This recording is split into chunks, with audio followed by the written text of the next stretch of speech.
Alright, my darlings. Yeah, I'm back from the gutter, and this time I've brought someone with me. Thanks for having me on the show. Wait, hang on, since when could you talk? I'm a cartoon fox. Of course I can talk. You of all people should know this. Touché. Let's just get on with it. Ah, yes, lovely, good idea. Now, let's get on with this. And what better way to commemorate the triumphant return of us than by having a look at my newest, most requested subject. That, of course, being tugs. This is Tugs. No, of course not. It's ghosts.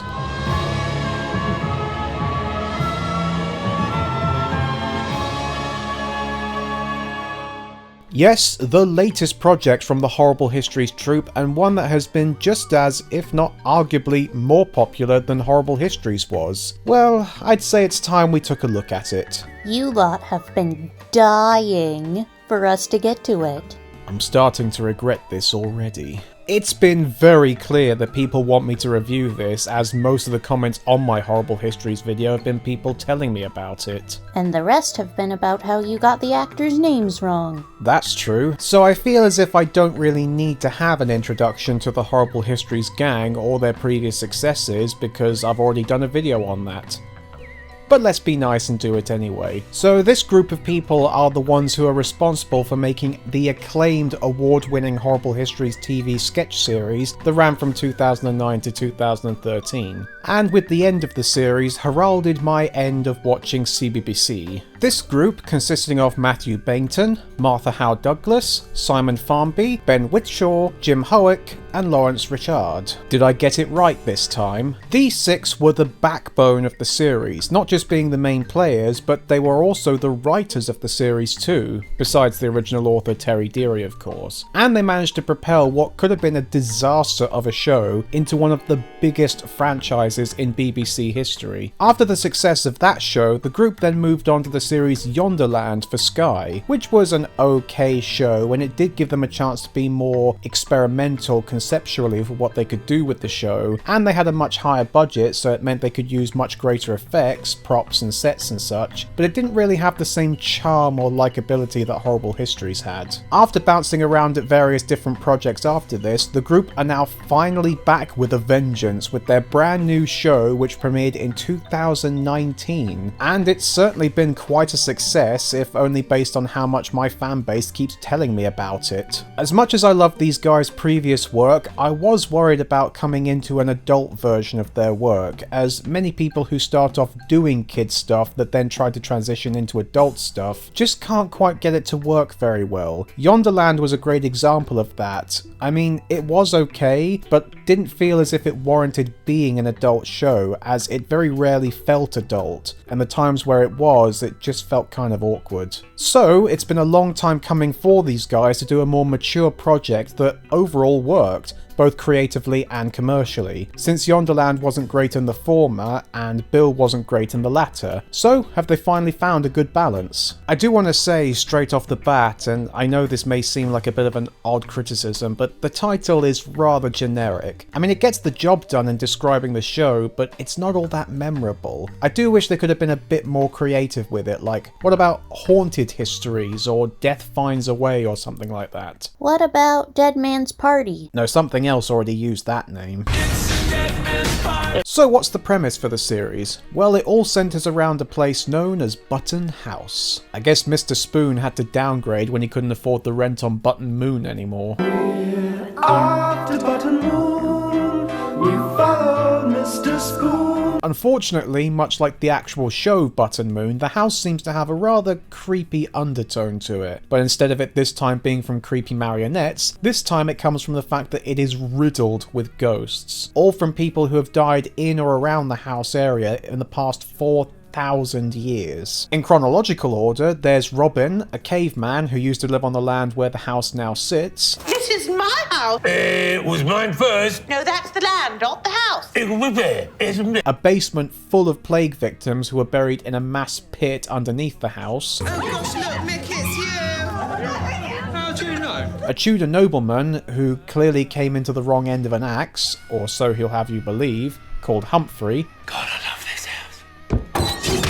a peasant from the Stuart era who was burned at the stake for being accused of being a witch, called Mary, When I pass through livings, they smells burnings. None of those are plural. a Georgian noblewoman who's got more wigs than brains, called Kitty, I thought babies were made when you pressed ears together. a later Georgian poet who was killed in a rather unfortunately miscalculated gunfight, called Thomas, a Victorian woman Edwardian. who was murdered by her husband, called Fanny, and yes, they take every advantage they can of the fact that that's her name in a joke. A few funny pictures. These people came here for a glimpse of Fanny. Yes, and they can hardly fake that. It's like Captain Darling all over again. Speaking of which, a World War II captain who was stationed at the house during the war, who is just simply known as the Captain, I'm talking about Alison and Michael. Banging, hammering, drilling. It's intolerable. a scout leader from the 80s who was killed in an unfortunate archery accident during a field trip, called Pat, But it's not too late, you know, you're yet to commit a serious offence. Oh, Borstal. You're going to Borstal, they're going to eat you alive. and finally, an MP from the 90s who died in a sex scandal during a party conference at the house, called Julian. I want those slanderous beggars at Goggle to amend my entry for the next edition. I would say how unfortunate this house is to have so many people die in it, but to be fair, this seems like a small number compared to a council house in Manchester. And in your typical haunted house situation, they're all confined to the house, or the grounds, and are unable to move on, both in a geographical sense and a spiritual sense, and being stuck in the same place and being unable to touch anything is naturally quite a drag for them. Sounds a lot like my life. Even so, when the elderly current resident of Button House passes away, the ownership of the house then gets passed onto a distant relative, a 30-something and her husband called Alison and Mike. Wait, Alison? That sounds familiar. Alison, you total blouse-wearing maniac. Oh. When they arrive, it's obviously quite a bit of a fixer-upper, but they decide it's worth it and want to make it into a hotel. Naturally, the ghosts aren't happy about this, and after many failed attempts to try and get them to leave, because they can't actually see the ghosts, Julian manages to push Alison out of the window. She manages to make a recovery, but due to having a near-death experience, she is now able to, well, take it away, kid from the Sixth Sense. I see dead people. Oh yes, and surprisingly they don't make that reference in the show, but they do make a really cringy Ghostbusters joke. It feels like I should call someone. Who are you gonna call? When she returns from the hospital, naturally she's unbelieving of it, but is still unable to get away from the ghosts, who naturally still want her out. But after Mike reveals that he's taken out several loans in order to help do the house up, they all realise that they're basically stuck with each other, and try to make the best of a bad situation, which is where a majority of the show's comedy comes from. So a comedy about a group of ghosts stuck in a house and are having to try and make the best of an uneasy situation, being stuck with their new living residents. Does that sound familiar to anybody? It's showtime. Obviously, it's easy to compare this show to Beetlejuice, but in reality, besides having a very basic premise similarity, there's more to this show than just that, and it does have some elements from other shows and movies that have done this kind of concept before, but it does it in its own way. The one thing with only one character being able to see ghosts because of a near-death experience is very similar to the Ricky Gervais movie Ghost Town. They even do their own version of the thing in that movie where when a ghost passes through you, it makes you sneeze, but in this movie, when you pass through a ghost, it makes them feel sick. I do wish they wouldn't do that. And in one episode, we even get to see ghost vomit. Yes, 1,000 times, yes! Whoa. That has never happened before. Here's just hoping that we don't have to see what happens when a ghost has to go to the toilet. Or what happens when a ghost has sex. But weirdly, the show it reminded me of the most was an old CBBC show called Big Kids. Granted, in terms of their premise, these shows have almost nothing to do with each other, but the way it felt like these very down-to-earth, realistic style main characters being thrust into a very surreal circumstance, and the way that they make their way through it felt like they were being intelligent and very logical. I actually quite liked that, and it reminded me a lot of Big Kids, which on the surface could have just been a very farcical comedy about adults acting like children, but the way in which the characters try to work their way out of the situation using logic and intelligence, it was actually very endearing and almost made it feel like a child comedy drama, and Ghosts is very similar. A lot of this comes down to how, once again, the group of major actors are also the writers, so they know their strengths and weaknesses and are able to write the script so that it works best for them. Plus the fact that they've built a big professional relationship with each other over the past 10 years characters really have helped their on-screen chemistry and banter. Of course, this does sadly lead to the biggest weak link in the show, and that being the new actors. I do give mad credit to Charlotte Ritchie and Keel Smith-Boyne, I'm sure I got that one wrong, since jumping into an ensemble thespian group with no prior experience is definitely a very heavy task, and I can understand why they got some new people in, since it helps make the whole elements of these characters feeling like they're in an alien situation all the more poignant, but it does also kinda hurt the on-screen chemistry between them and the ghosts during the first few episodes. You can tell that they're not quite all that comfortable in their positions yet. They do get better as the series goes on, and you do grow to love them, but let's be honest, the real reason why anyone would watch this show is to watch the Horrible Histories guys, and that's also where the other major problem of the show comes from. That being, they put the focus on the wrong characters. Allison and Mike are given the most attention out of all the characters, and while that would sort of make sense, the fact that they are the most down-to-earth and straight men of the comedy does make it feel like we're focusing on the wrong characters. I know that you need something to mediate the comedy in a comedy series to make sure that it's not an overload of jokes, but I just never really found them all that funny or really that interesting despite how likable they can be. And I feel that too much focus is put on them rather than the ghosts, who are by far the best part of the series. Whenever the show is primarily focusing on them is when it's the best, when they're getting into their backstories or getting into the kind of difficulties they have being ghosts or coming up with plans on how to keep the house. These are the best parts of the show, but I feel they're more occasional occurrences rather than having that be the major part of the series. Their inclusion reminds me a lot of some of the more regular down-to-earth main characters of the show Psychoville, and they were inserted in much the same reason why Allison and Mike are inserted, in order to make the show feel more grounded and less surreal compared to some of the previous efforts of their creators. And even though I love Psychoville, I will admit the fact that they kept focusing on the more grounded characters was a bit frustrating. Fortunately, with Inside Number 9, Steve Pemberton and Reece Shearsmith were back on form, so evidently it seems the BBC didn't think they were too weird to keep bringing back. A lot of the major plots of the episodes are focused around their problems, and they're also the least interesting, like trying to turn the house into a hotel, or later for fancy events such as wedding, or just trying to sort out their money problems. It's sitcom writing cliches 101, and I wish they could have done something a little bit more interesting with them. Admittedly, the parts where Mike is using a drone in one episode did make me laugh, in the same way a bigger nerd than me who watches bad sci-fi movies would when they get the science wrong, such as how the drone keeps moving even after Mike and Julian aren't touching the joystick anymore. That wouldn't happen. Oh, no, stop!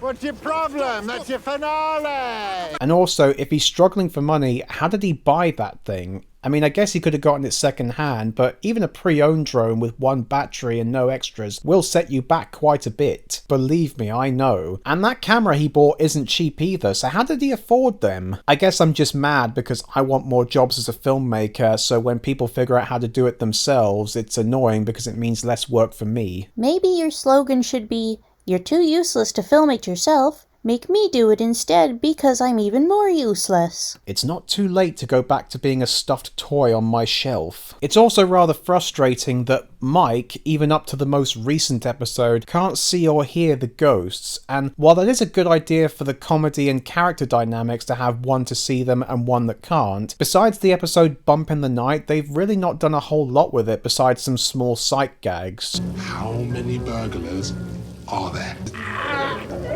20. No, I was writing 2 of them. Just write 2!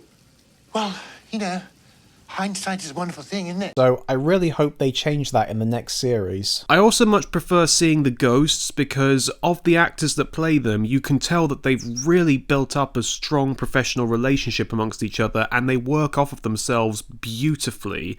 So when you see the newer people who are clearly more alien to this whole dynamic and aren't quite as entertaining, it does make the show a bit of a drag sometimes. That being said though, I actually think it's quite clever that they don't focus on the ghosts ghosts too much as a way of keeping the audience in suspense. We are sort of drip-fed the ghosts' backstories, motivations, and previous life experiences, both living and undead-wise. It happens very sparsely throughout the series, and while this does come back to how I wish they focused on it a lot more, as a way of keeping the audience invested and ensuring they'll keep coming back, it's actually a brilliant idea. Normally I gauge whether how much I want to keep watching a show based on the first episode is, and the fact that the first episode ends on a cliffhanger with Allison seeing the ghost for the first time, and us not knowing anything about the ghost at that point beyond them just being the residents of the house, it was really clever as a way to get me to keep watching the series because I wanted to know more about where that situation was going to go. Like I said before, the constant focus on Allison and Mike does become a bit tedious for me because I want to see more of the ghosts, but having a good mix between the two does keep me invested and want to keep watching, because if I'd found out all about the ghost's backstory straight from the bat, I probably would have stopped watching after that point because I felt there wasn't a need to keep watching anymore. So this is a very clever way of keeping the audience coming back, although this does kind of squander the rewatch value a bit. I also think this premise was a genius idea to have these guys' previously historical-based comedy be brought into a more sitcom-based environment, since of course with working on a sketch show to go to a sitcom is a very difficult thing in terms of a writing structure. So by having a group of ghosts, all of which are from different historical eras, is a brilliant way of having that whole satirical look at history that Horrible Histories did, whilst also having very fleshed out three-dimensional characters, which these guys, let's be frank, weren't the best at doing previously, but they really pulled it off here. Though I will admit, I do miss the educational elements from Horrible Histories. It's great to see these guys playing more fleshed out and developed characters. I mean, they're still very exaggerated in their style, but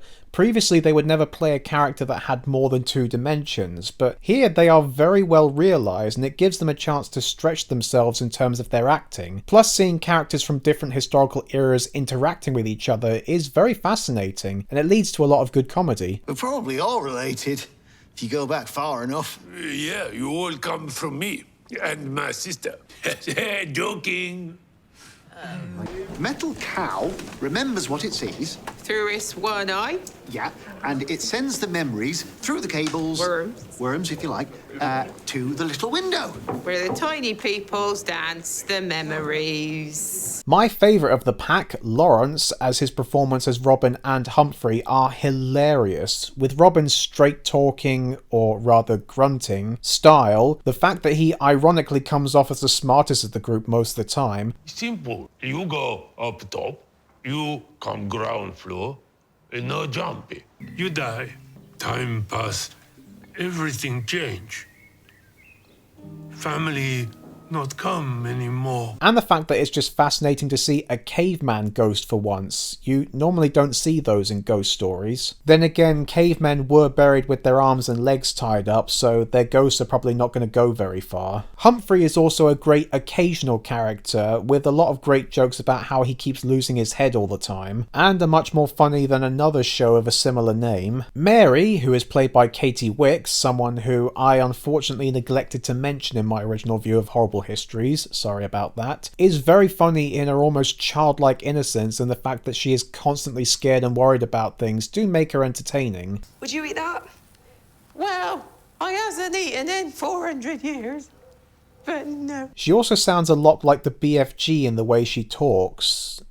Not that I always know what that's like. Kitty, played by another new member of the pack, Lolly Adopfi, I feel is also a bit of a weak link, as she's not the funniest of characters in the series, but she can be entertaining in how she is almost completely vapid and naive, and even though I didn't find it that funny, she does really sell it. I used to play hide and seek in the garden with my sister, and I was so good at hiding that often she couldn't find me for a whole day and night. The ever-awesome Matthew, playing Thomas, does a brilliant job as this very dandy, pretentious artiste type, and is incredibly funny. Come to coax me back, have you? It's no use. Nothing will persuade me to... Oh, to you. Answer the question, damn your eyes! I also will admit that I thought his backstory was that he killed himself by slitting his wrist because I spotted the blood on his cufflinks first. I didn't notice the gunshot wound on his waistcoat until about 5 episodes in. And if you think that's a bit of a dark subject matter to try and make jokes about, just wait and see what else they do in this show. Ben does a great job with his very stereotypical stiff upper-lipped unflappable British officer, a performance that he did do the best out of all of his characters on Horrible Histories, besides Henry VIII of course. Talk to the hand, cause the face ain't listening. It's also implied throughout the series that the captain is gay, though I don't think they really do anything with it besides one episode. He'd make a very fine soldier. Though I wouldn't be surprised if there are fans shipping him and Pat together. Speaking of which, Jim's performance, in all honesty, I don't think works to the best of his major strengths, that being very condescending and overbearing, but they still utilise those elements of his performance well, and he does make a very believable pathetic loser. Well, we're not alive, but we are... I can't hear you. Well, clearly you can, because... No, I can't.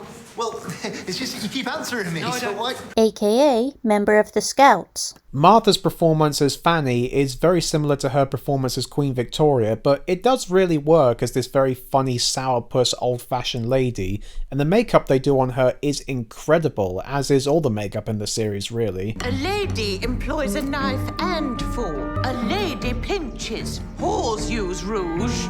A lady wouldn't tell me to do that to myself. And of course, the multi-talented Simon does a brilliant job as this incredibly sleazy but very high on himself arsehole. How dare you! I'm a respected politician and diplomat, and I will not have my credentials called into question by some work-shy bohemian. AKA your average member of Parliament. I disagree with you there, Huck. There is one major thing that separates Julian from real MPs. And what's that? He's likeable. It is great to see these guys be able to have characters that they keep coming back to and are properly fleshed out, like I said. In Horrible Histories, they had recurring characters, but they were sketch characters and they didn't go through any developments or anything. And that brings me to the element of the show that I actually didn't think would work, but really does, the heartfelt moments. I was legitimately shocked with how well some of the more dramatic moments go in this series, especially since we've not really seen that from these guys before, but they do an incredible job actually tugging at our heartstrings with this. Granted, a lot of the reason why that is because of the music, which is also fantastic, but the way they do perform it and the fact that they had a very overwrought cinematography is kind of weird for seeing these particular actors in. It does definitely help make the dramatic moments hit all the harder. I've got a grandson and his name's Pat. Oh, I'm so proud I could burst. And surprisingly, a lot of the best heartfelt moments of the series come from Robin of all characters, which just goes to show how great of an actor Lawrence is that he can look and sound as silly as he is playing a caveman, and yet still have us feel for him and sympathise with him. It's legitimately really impressive. Everything come, everything go, but always there. Mona. The only thing that's been here as long as you have. And what makes it great is those heartfelt moments are often focused around the best part of the show, that being the ghost backstories, and it does actually help with making the darker moments less dark, which, yeah, this show gets plenty dark sometimes, though it does sometimes have difficulties finding a way to make it dark and funny, or at the very least just be dark in an appropriate way. There are some dark moments, as you would imagine in a show like this, but sometimes it's a bit too dark, or at least the darkness is not handled in the best way. For example, Pat's death is really rather disturbing and it's not funny at all, and it put me in the mind of League of Gentlemen, but in The League it worked because it was a sketch show. When something disturbing like this did happen, it would cut away to another sketch and the starkness of it made it funny. We didn't burn him! Here, we're still around the same characters, so it just feels kind of awkward. It's like being at a dinner party where one guest said something horribly offensive and you just ignore it, but then you have to keep carrying on the conversation with everybody else, and it just paints a nasty undertone to the whole evening. That person is you, isn't it? No, I'm normally the one that gets lost on the way to the toilet and is found by the host 5 days later. I was genuinely surprised how much these guys were able to draw me in emotionally, not just based on their past experience, but also how, in knowing what they've done before, it would naturally give me a preconceived notion on how I would feel whilst watching them again. Then again, I just spent a decent part of last year feeling shockingly depressed and introspective of myself thanks to a webcomic about a graphic designer skunk, so anything's possible, I guess. To be fair though, there are some parts where the drama feels a bit disingenuous, or just wasn't very well realised. A prime example would be the overarching plot for Series 3, where a woman shows up claiming to be Alicent's long-lost sister. Right. Well, the whole thing feels very soap opera-like, and it makes it clear from the beginning that the whole thing is a sham, which makes any sense of the drama completely dead, even if it's not outright revealed. And they spend a lot of time in a few episodes on it, and she doesn't even really interact with the ghosts, nor do the ghosts really contribute to the plot until the very end, so it just feels like a really forced plot twist to shake things up. But in the end, it all ends up being a waste of time. Though admittedly the way Mike and Alicent confront her at the end is really satisfying. Okay, so account name. Should I put Lucy? Or is that not your real name? There are some things that they didn't bring over from the old Horrible Histories days. For example, there are no puppets anymore, which I do really miss, but I bet it would have been hard to figure out how to integrate them into the show anyway. I did notice they no longer do songs anymore, which is also a bit of a shame, but to be fair, not all the songs they used to make back in the old days were great, and there's not really any way you could incorporate them into a show like this. Though Ben Wilbon does do a rendition of Modern Major General, which I think he only included because he wanted to prove he could actually do it. I am the very model of a modern Major General. I've information, vegetable, animal, and mineral. I know the kings of England, and I quote the fights historical. From Marathon to Waterloo, in order categorical. I mean, if you can sing one of the hardest songs in the world to sing, you're probably going to take every opportunity to prove you can do it. Isn't that right, Huck? I am the very model of a modern Major General. I've information, vegetable, animal, and mineral. Alright, Huck, that's enough. We haven't got time for you to sing the whole song. As I said, the best part of the show is where it focuses on the ghosts, since they really go all out with the joke experimentation when they're with them. Surreal jokes, social satire, historical satire, dramatic camera angles and movements, even really creative jokes involving effects, which range from looking awful. Seriously, could you not just find a House of Commons set at Media City somewhere, to ones that actually look quite gorgeous, like this shot where Thomas is trying to drown himself in the river. They even animate the condensation of his breath. Wait, hang on, how does that work? He doesn't even have any breath, he's dead. What, you've never heard of death breath? Not the same thing, Huck. I think it is. Your early morning breath will probably keep on living after you've died. Coming from someone who likes to eat out of bins. I do also really like the jokes they do poking fun at the stereotypical ghost abilities, like Robin has the ability to make lights flicker, though sometimes that can backfire on him. Mary, whenever someone walks through her, makes a smell of burning, and Julian is actually able to touch things and move things, though it takes him considerable effort to do so. I do actually like how they make fun of these certain little cliches of the genre, and it actually does work out pretty well, especially because most of the time these abilities are next to useless. Julian's ability is the most useful, but he's not particularly happy about doing it most of the time. But if I get RSI, I'm suing. That being said, the parts revolving around the ghosts are not infallible. I don't know much about these guys' history prior to working on Horrible Histories, besides Simon Farmby, but that's only because he was in things like The Mighty Boosh and The Midnight Beast. But it does feel to me sometimes like these guys started off working for holiday camps because their style's got that same kind of corny, almost pandering to the audience quality to it. They can still do a very good job with writing, which, to be fair, holiday camp drama groups do occasionally have a funny line, but this means that some of the jokes, even from the ghosts, aren't always the best. But that's just some of the time, and for the most part, when these guys are allowed to be themselves, it does work. I suppose I just get reminded of how awful holiday camp experiences are because of Pat's character. Though to tell the truth, seeing his character die was a bit satisfying, even if it was disturbing. That being said, there are a lot of very unique jokes that I hadn't really seen done with this premise before. Ghost comedies are nothing new. In fact, they've been around almost as long as film itself has, which I suppose is a plus that they didn't go full 1930s haunted house movie and have Michael be a stereotypical coward around the ghosts. Most of the time, anyway. But some of the new jokes they do are very clever and funny, like poking fun at how they can sit in chairs, but also walk through things. No! Yes, it doesn't make sense, does it? How when a ghost recreates its death, it's actually kind of annoying to the other ghosts. Throw yourself out of your own damned window! In the case of Fanny, she throws herself out of her bedroom window every night, but she can't control herself doing it and it keeps everybody up. And possibly my favourite joke of the whole series, mocking the creepy little girl singing cliche. Roses, a pocket full of posies. People find it scary, apparently. Can't think why. Still doesn't stop it from being actually kind of creepy though. There's even some very clever evolving running jokes, such as how in the first series a pigeon keeps getting into Mike and Allison's bedroom. In the penultimate episode of the first series, it dies, and then Allison is able to see its ghost. The pigeon's back. It's alive.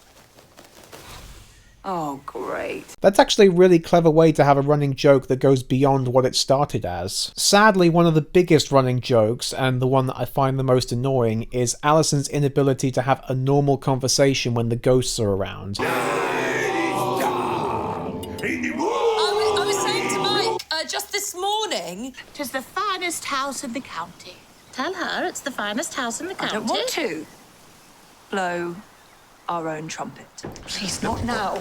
Oh, sorry. No, not you, Terry. I mean, granted, I can certainly understand how annoying that would be, but it makes it seem Allison is incapable of functioning as a human without total silence around her. Why can't you just keep quiet when you hear another voice in your head, even if they are being annoying? I'm a YouTuber, I have to put up with that every day. These jokes really remind me of the kind of jokes you would see from the movie Harvey, or any other movies that revolve around imaginary friends, and quite frankly, I've never been very fond of those kinds of jokes. They're drawn out, contrived, and are far too predictable, and it all just relies on awkward situations, which you have to do something really new and interesting with to pull that kind of humour off, and this just doesn't quite cut it. In fact, a lot of the jokes in this series are very drawn out, even some of the good ones, and as such it makes it a lot easier to predict the punchline, especially when it's a fake out. And in that box is a jewel given to my husband. I am quite sure it is priceless.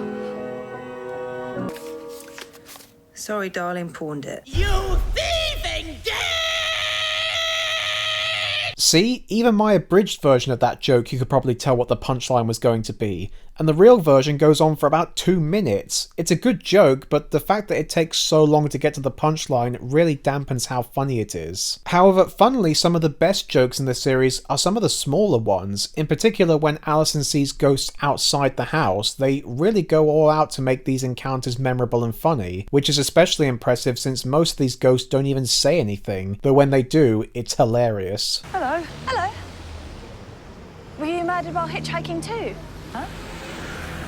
Oh no. Have we just found out what happened to Teresa Fidalgo? Of course, those jokes are more of an occasional thing, since most of the episode very rarely takes place outside the house, which, to be fair, when you've got such a big and customizable location to film in, why wouldn't you stay there all the time? And it naturally helps with the filming schedule, since the cast and crew can probably stay there overnight, and not have to leave during filming, but I do wish the show was a bit more experimental and didn't lumber itself down into typical sitcom cliches. Now, I know it seems I'm being quite harsh on the show and being very critical of it, but that's only because I actually do like the show quite a bit, and I feel like it does have a lot of potential to it. I just feel that that potential isn't really fully realised here. Now, whether that's because the Horrible Histories troupe wrote it to be like this, or if the BBC kept giving them notes to make it like this to appeal to a wider audience, I don't know. If you ask me, my money's on the latter. It does feel to me like there is a show in here that has the potential to be amazing, but it's just not allowed to soar.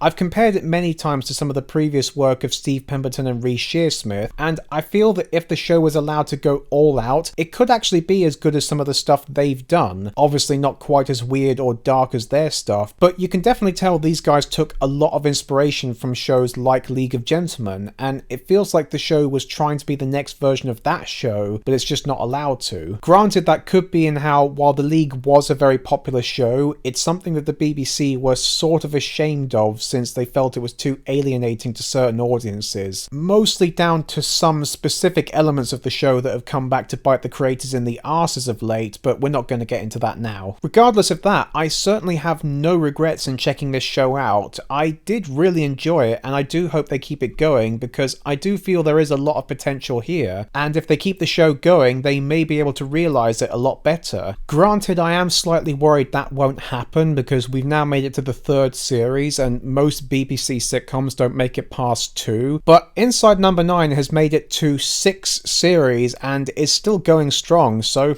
hope springs eternal. Either way, it's great to see these guys back again and doing something that both allows them to truly live up to their acting and writing abilities and is also very popular. Any final thoughts, Huck? What about the US adaptation? No, one show is enough for today. But the trailer uses Oingo Boingo's Dead Man's Party.